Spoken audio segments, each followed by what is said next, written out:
well, a bit of a grey, depressing sight, a bit of a wet, low-key sight, if you like, a rather depressing sight at Balmoral, the wet roads leading into the estate itself. And we know, of course, what lies beyond the road. We know what lies at the end of that path. It is the castle, and it is the Queen being kept comfortable, being monitored 24/7 by an expert medical team.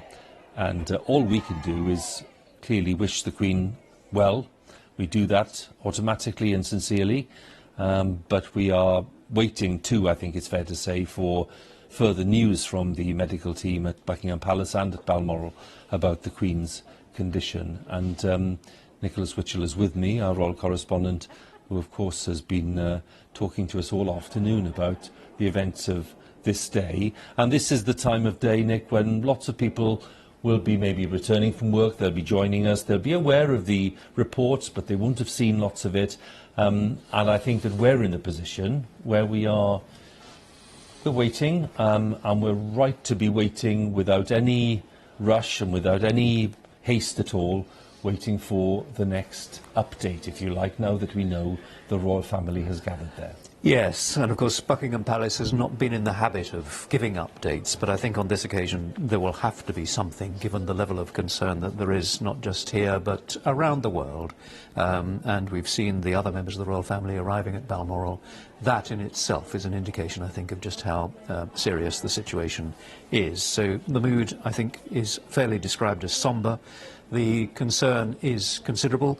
So many politicians have talked about profound concern, and one must imagine that the Prime Minister and others are aware, have been appraised on Privy Council terms with whatever is the absolute situation. So we await any further news from Buckingham Palace, though I have to say that at the moment there is no indication that there is any further statement to be made.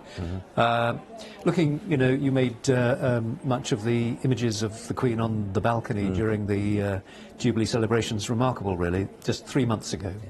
And when she appeared in that bright green coat, that was on the final day of the Jubilee celebrations on that Sunday. And it had been thought that perhaps she wouldn't make the journey from Windsor, but I think the Prince of Wales encouraged her to do so, and of course she did. And of course the crowds were absolutely delighted to see her. And I think she was terribly touched when they sang the national anthem.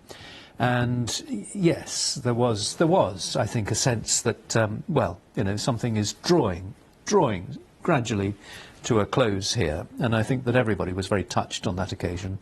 That balcony that actually she first appeared on in 1927, when she was 1 year old.